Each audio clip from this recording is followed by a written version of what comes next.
গোপালগঞ্জের মধুমতি নদী পাড়ের গুরুত্বপূর্ণ বন্দর ভাটিয়া পাড়ার প্রতিরক্ষা বাঁধে ভাঙন শুরু হয়েছে। এতে আতঙ্কিত হয়ে ব্যবসায়ীরা ব্যবসা প্রতিষ্ঠান সরিয়ে নিচ্ছেন। হুমকির মুখে ব্যবসা প্রতিষ্ঠান, ব্রিজ, মসজিদ, খাদ্য গুদাম সহ অসংখ্য স্থাপনা।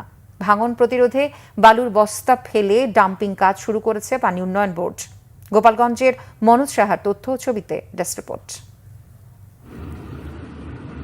গোপালগঞ্জ, নড়াইল ও ফরিদপুর জেলা সীমান্তে ভাটিয়াপাড়া বন্দরের অবস্থান।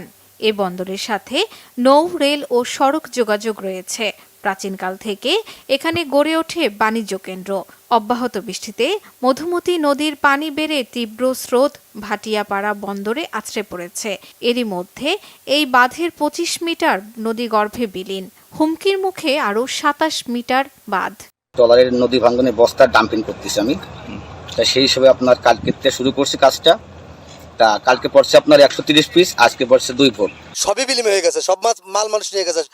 সাথে একটা আছে, ব্রিজ আছে, সে ব্রিজও ভাঙ্গার মুখে। এখন ব্রিজও কখন ভেঙে যায়।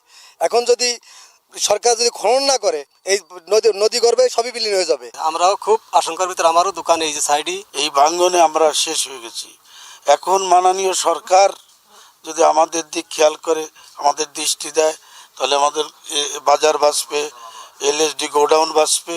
ভাটিয়াপাড়ায় প্রতিরক্ষা কাজের স্ল্যাব ভাঙন প্রতিরোধে ৬,০০০ বালুর বস্তা বরাদ্দ পাওয়া গেছে বলে জানিয়েছে পানি উন্নয়ন বোর্ড।